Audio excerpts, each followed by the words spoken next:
Hey everybody, it's 2021 and we're still here. It's a Something in the Air podcast brought to you by the Press of Atlantic City.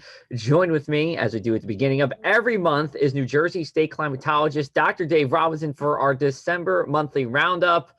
Dr. Robinson, I feel like I just saw you.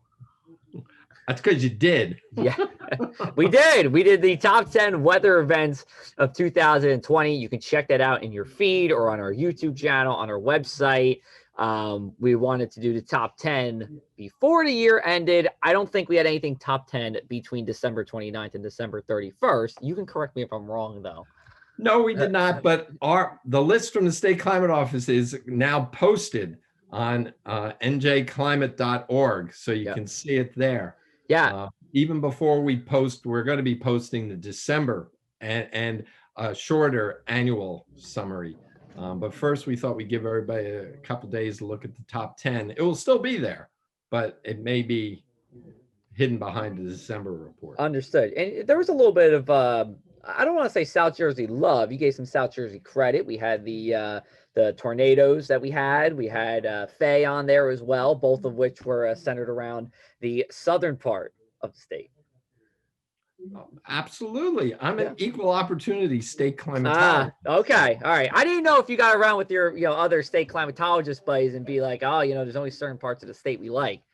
Like, is there that, I don't know, like, is there a Florida state climatologist who only focuses on South Florida? Because that's like the, no, actually, they're at Florida State up in Tallahassee. So the New York State climatologist likes to focus on the Finger Lakes because he's up at Cornell. Okay.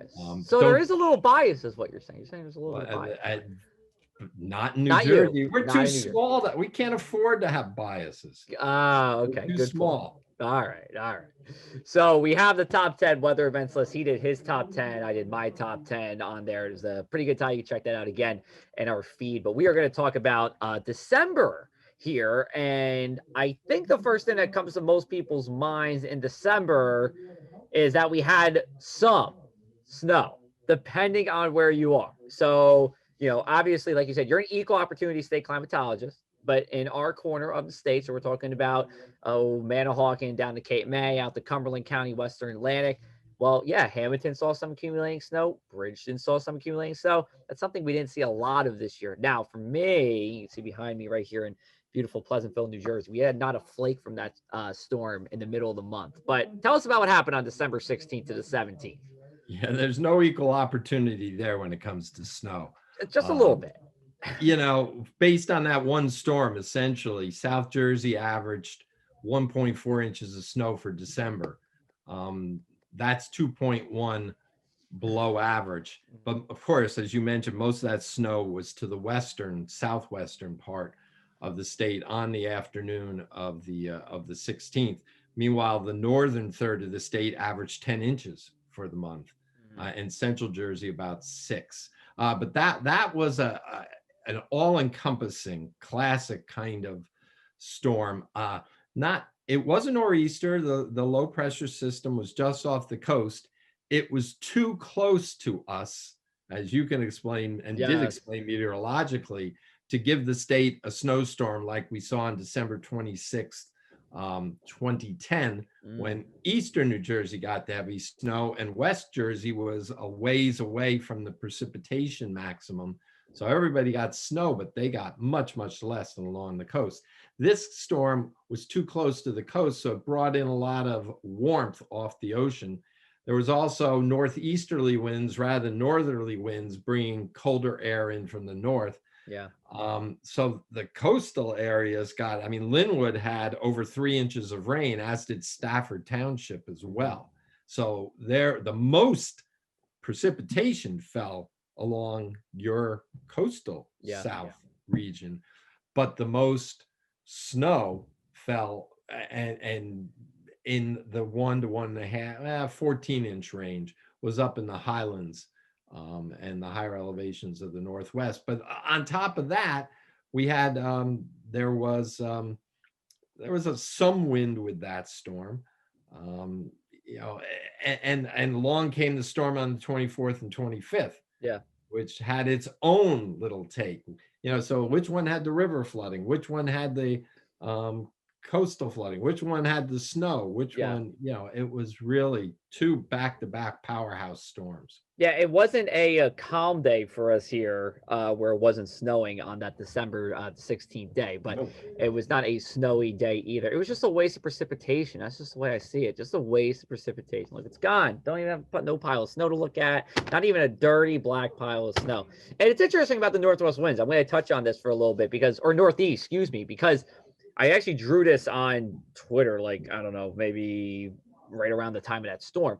That northeast wind for Ocean County, Atlantic, Cape May, that is a sea breeze. So water temperatures in the 40s. Yeah, we're going to be in the 40s and rain. But once you get to and you could, maybe pinpoint it better for me. We'll say the turnpike, basically, right? So you're talking like Middlesex County and places north. That northeast wind still a little bit there's still a land breeze. That's a land breeze for them. So you actually get that colder air from New England. And we always say the turnpike's that great rain snow line. And, I don't know why the New Jersey DOT made life so much easier for us meteorologists out there. But it seems to always be, with reason that the main snow line is around the turnpike. And if you look at those northeast winds, west of the turnpike, northeast winds are a land breeze. East of the turnpike, it's usually a sea breeze. Yeah, no, good point. And this one, you could even use east to west. You could use 195. So south of there wasn't too much until you got over to the turnpike. Mm-hmm. And then west of the turnpike, you had 4 or 5 inches of snow in Haddonfield and Camden area. True. North of there, Howell had 4 or 5 inches, but down towards Wall, there was a little less and further down. Right. So yeah, the roadway systems are great in the state. In the summer, it's the sea breeze that oftentimes you look east of the Garden State Parkway. Yep. Route 78 is a big one in central Jersey, Route 80 in North Jersey, because there you're adding both latitude and elevation and distance away from the ocean. Yeah, and not to pin this on you, but you say Route 78 is the dividing line of North and Central Jersey? Well, you have to take my Jersey geography course this coming semester to discuss that. Okay, I'm just curious because I would agree with you. I agree with you, but some people I'm looking at in this newsroom right now, do not agree with that sentiment. No, it's 70. Yeah, north of 78, a little north of 78. You'd start basically saying North Jersey. By the time you're Route 80, you're in North Jersey. Oh yeah, you're way up there at that point. And by maybe 195, you could still be the lower end of Central Jersey. I'm with you 100%. Great minds think alike. This is why we have the same birthday. That's right. That's exactly May 13th. Polluted right. minds. Exactly. But all right. Again, the roadways are useful for determining where these conditions occur. But you see that everywhere. I remember up in New York, they talk about north of 287 in Westchester County. There's a big difference than down in White Plains and Yonkers, or when you get up into northern Rockland County or Orange County in Route 17 or places on the thruway. Right. It's just very useful geographic markers because people understand it. And that's the whole thing that you're doing, and I try to do as well, is communicate with people so they'll understand the situation better. Yeah, absolutely. All right, let's get off the roadway topic. We'll go back into the weather for the month. Just kind of wrap up where we were with precipitation. So, we talked about the snow a little bit, but when you factor in that rain, were we wetter than usual? Were we drier than usual? And put it in perspective for us. No, we were wetter than usual. With over 5 inches of rain, about 1.5 inches above normal of rain and melted snow, if there was snow in your area. Not excessively so. The ranks, wherever you were in the state or the state as a whole, was about 20 to 25th wettest of the last 126 years. So the top 20% just cracked that. So wet, but not unusually so. Right. Okay, gotcha.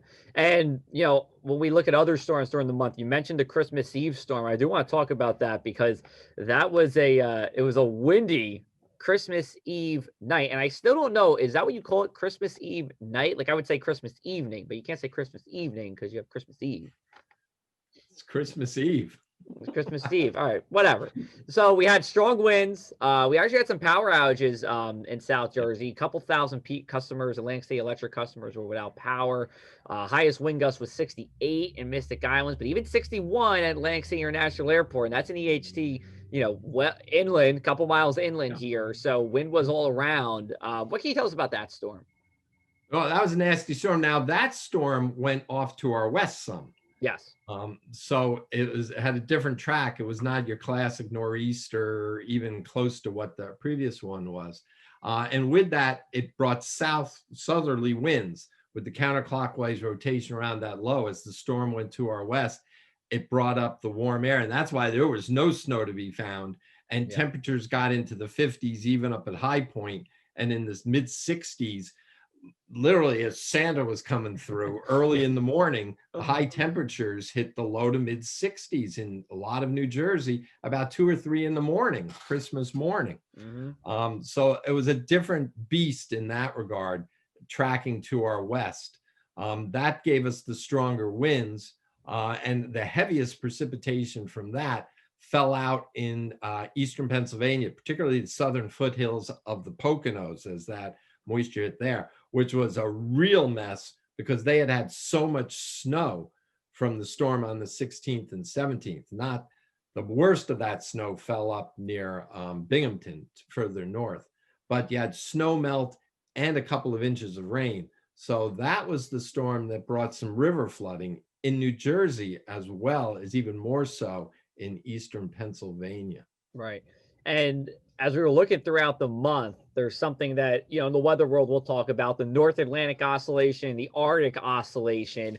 I know a lot of our snow weenies out there know about them because they're looking for typically a negative North Atlantic Oscillation, a negative Arctic Oscillation. It has to do with the pressures, high and low pressure, where they are and how it interacts. So I won't get into the details, but throughout the month of December, the Arctic Oscillation was negative most of the time.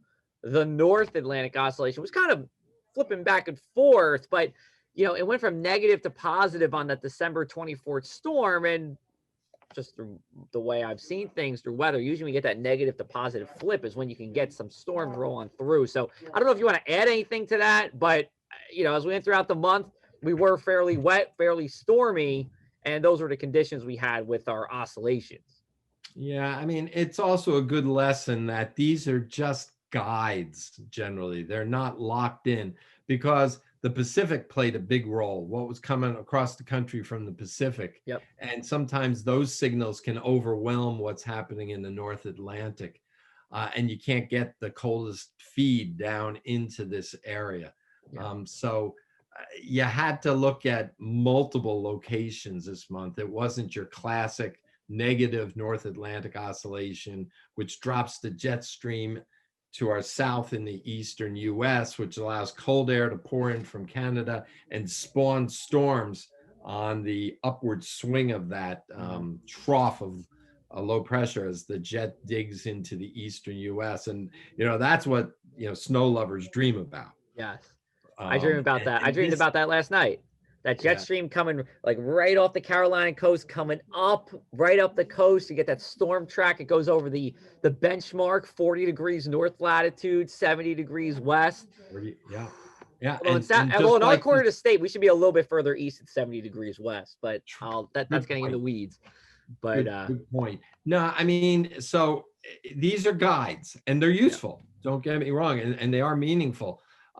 But they can get overwhelmed by other signals sometimes, mixed with other signals. They just don't play out. I mean, there's a lot of talk right now about the NAO going negative, a Greenland block setting up later this month, stratospheric warming translating down to the surface, which would spawn a very wavy jet stream, but it still doesn't say where that jet will dip over North America or Europe. And it doesn't say whether it's going to be able to tap cross-polar Siberian air mass down here into North America. Right now, all those parts are not together to suggest that this is a lock that's going to get cold and snowy later in the month. But there are some indicators there that suggest it could. You heard it here first, snow lovers. Yeah. Maybe, maybe. Which we But we didn't see last winter, all I'll no, say. no, We we did didn't not. see that pattern until April. And Yes. April and May were the only below normal months of the year. And we had snow on May 9th. All you needed to do is take that pattern and shift it to January and February, and we'd still be talking about last winter. I'll just Instead of remember that. complaining there was no snow. Yeah, I'll just think back to the blizzard of 2010 because that one was my favorite. All right, well, we're gonna cap off this first half with that, and then when we come back, we're gonna talk about temperatures, and we'll talk about some other things going on in the weather world. You're listening to Something in the Air podcast. All right, everybody, we are back. Something in the Air podcast, December monthly roundup. Join with me as we do at the top of every month, New Jersey State Climatologist, Dr. Dave Robinson. Good to be here. It's Yeah. good to be here. We had a, sorry, I should have just rolled right into it. I was gonna open up the floor to you. We just, everybody listens to this knows we enjoy talking about the weather and talking to each other about the weather. Exactly. All right. And so let's climate. And climate. Yes. There you go. Climate. Let's talk about we definitely gonna talk about some climate at the end, but let's talk about what happened this past month and comparing it to climate. We'll look at our temperatures. We were above average this past month, which really is not a big surprise for us here. But at Atlantic City International Airport, we were 1.4 degrees above the climatological average. AC Marina wound up 2 degrees above the climatological average. So those are only just 2 points in South Jersey. When you average everything together, I'm going to imagine we were still above average. Yeah, we were about 2 degrees. It's for South Jersey, 1.9 above average. And much like the precip, we ranked in the 20s, 21st.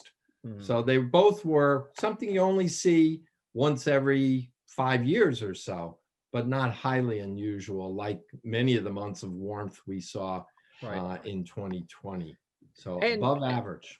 Yeah, and those temperatures were fairly split evenly between the amount above average for the highs and for the lows. Yeah. Earlier in the year, we kind of hammered on this a little bit. It was the low temperatures that were really driving the warmth, but not really this much that I found during December. It was pretty evenly split between the daytime highs and the overnight lows.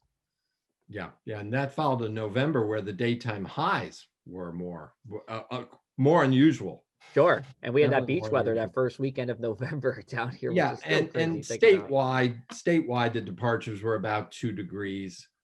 So again, the beat goes on. It was 10 out of the 12 months of 2020 had above normal temperatures. Mm-hmm. And just looking at the month, nothing really like stood out to me as anything like super warm or super cold. We had some warmer days. Christmas Eve we talked about. We did get into Christmas Day. That was probably the extent of it here. So just let me ask you, what drove this, warmer, but I'm not going to say anything exceptional of a pattern here, just this overall humming warmth, I'll call it. Well, it's just been this persistent warmth that we're seeing, that when we're under a warm air mass, it's warmer than it used to be. When we're within a cold air mass, it's generally warmer than it used to be. We still get cold days and warm days. After the snow event, Walpack on a snowy, deep snow cover, they got to 6 below on December 19th. And there were single digits. The coldest temperatures of 2020 were on December 19th. They surpassed anything from last January or February. Snow helped there. So North Jersey felt it more than the South. Right. So it's just this ongoing pattern. There is undeniably New Jersey is getting warmer decade by decade. Yeah. And it's quite apparent that human activities are behind this, but it's not every day, every month, or I hesitate to say every year because every year is warm, but it doesn't mean one year is necessarily warmer than the next. Right now, 2012 was our warmest year. Number 2 is 2020. Yeah.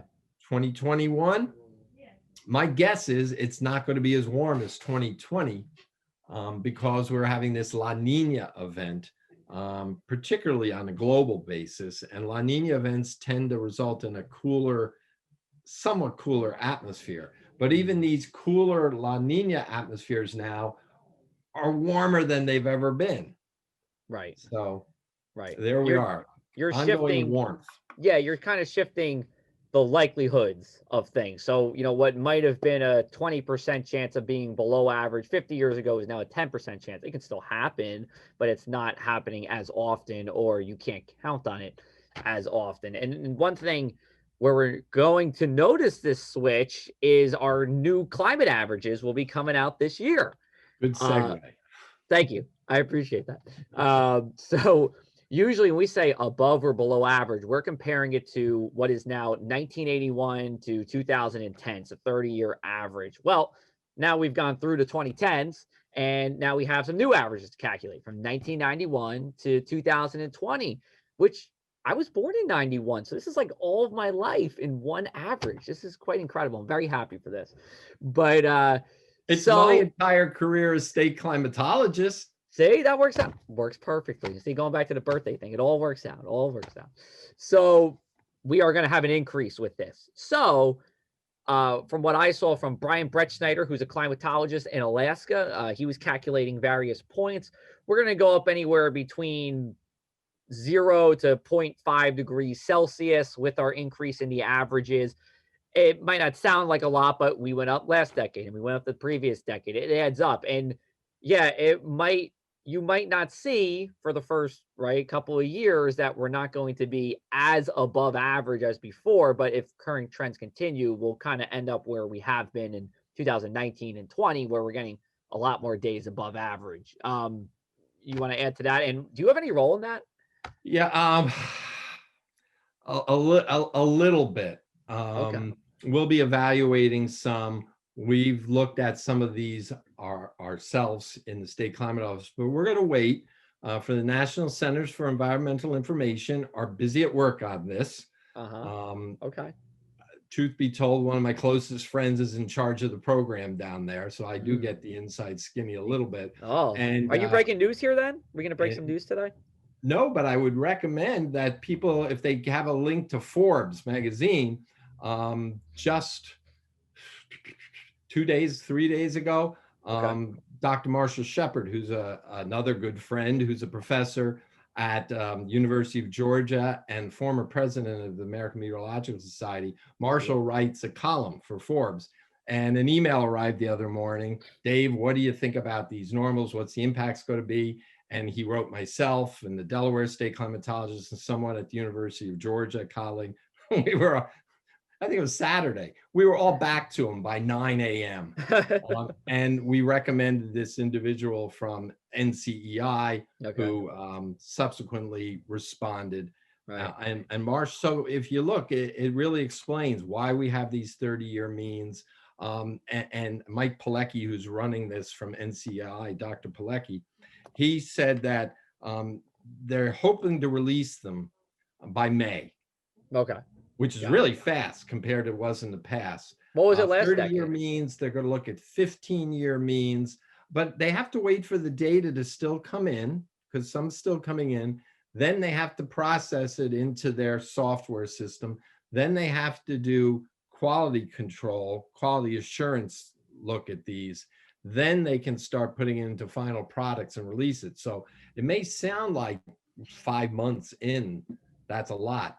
This is really quick order. And they've been planning on this for the last couple of years to be able to spin up. And at first we'll see temperature and precipitation normals. But there's a lot of work behind it that people don't see. So stay tuned. A lot of people are out there now and they've calculated their own. And yes, it's getting warmer. We've run ours for snow. For New Jersey. Where are we going to be? When you take away the 80s snow and you bring in the last decade of snow, because what you're doing for this 30-year mean, you're getting rid of one decade and you're adding another. New Jersey gets snowier. This last decade was a snowier decade than the decade of the 80s. Well, I don't remember the 80s too well, but I do remember the 2010s very well. And there was a lot of big snowstorms during the 2010s. In fact, I remember Paul Cosin, more famously known on the Weather Channel, although he's written many different pieces and everything. He did a talk. I remember this. Oh God, I think it was in Atlantic City even, about how we're living in the good old days for snow. This was back in like 2014, especially, for the mid-Atlantic, because the 2010 storm, it was like year after year that we're getting these large snowstorms, and even the winter of 2014 to 15 was another busy year as well. And, we're not going to see that all the time, but because of those big storms, it's pulling up the average. Yeah, there's no question. We've had feast or famine, Yeah. if you will, in the last decade or so. Really rich years and other paltry years. There's no rhyme or reason to that. We're looking into that a little bit. I'm working with a student, an intern, to look a little closer at that. But clearly, we've gotten a little snowy, but we're going to be considerably warmer. So, as you said, and I suggested, and it was quoted in this Forbes article, we might want to choose a standard period of time and just keep it fixed, and compare everything to that period of time, because right now it's not going to be as impressive. Right. And it could be deceptive in the next decade or two that, it's not warming as much because we don't have as many above normal days. Well, we don't have as many above normal days because we're comparing it to a warmer period than we used to. Yeah. So, and I'm not the only one to suggest this, but 51 to 80, that 30-year period, there were a lot of stations available. They were all digitized. Mm-hmm. It was before we had this human signal of warming confidently emerge from the natural noisy climate system. Up until the 70s, it was hard to tell. But once you got into the 80s, boom, there was a big difference between the natural and the human-induced signal. Right. So that would give you this baseline to look at, and you just keep it fixed and compare everything to that, and then you'll be able to see the warmth. Now, one criticism could be a lot of people around now weren't in the 50s, 60s, and 70s. Like us. Another question to ask is, it has to do with the data availability at that time, and why you do 30 years. Why don't we do 50 years? Why don't we do 100 years? Well, 100, no one was around to speak of back then, but 30 years is considered a long enough period of time to come up with an average and getting rid of some of the variability, so it smooths it out a little bit. And it's also a short enough period that there are a lot of stations available. If you go back beyond that, there weren't as many stations or a lot of availability. And this is set not only nationally, but it's set internationally. Mm-hmm. So 30 years, because it's long enough to get an average, recent 30-year increments because there's enough data available to do the calculations. But is it perfect? No, there are all other average periods. And many will say that about a 15-year average is the best average to use to predict what next year is going to be, not the last 30 years. It's called an optimal climate normal. And that's what the long range forecast community down at the NOAA's Climate Weather Prediction Center uses, these 15. Optimal climate normals. Okay. All right. And those 15-year means will be produced as part of this 91 to 2020 analysis of 15-year means and 30-year means. Got it. So when we're doing these updates for the next couple of months, we're still going to be comparing to the old one, but at some point we will flip the switch and we will make our way over to 91 and 2010. We'll talk, and we will talk about that, because we'll be looking at it, probably writing up something for posting. And we can certainly talk about that. Yeah, absolutely. I think we will. I think we'll be talking plenty this year. All right. Well, we ran out of time because we had a really good conversation about these averages. I wanted to get to them. There were some other things we could have gotten to, but that's okay. We always have next month. We can always talk about it again. Right. Dr. Robinson, tell us where we can get New Jersey climate information. njclimate.org for your climate information, and for your short-term 5-minute daily weather information, njweather.org. All right. Well, they interlink. Yes, they do. If you go to one, you'll definitely be able to find the other, no problem. Correct. All right. So we're going to wrap it up for this episode of Something in the Air podcast, our first one of 2021. We will be back with you on January was it January 20th? That's the third Wednesday of the month. We're going to have a special guest for you. That is still to be announced right now, but we have a couple of ideas cooking. So we'll see you on the 20th. And until then, stay safe. Take care, everybody.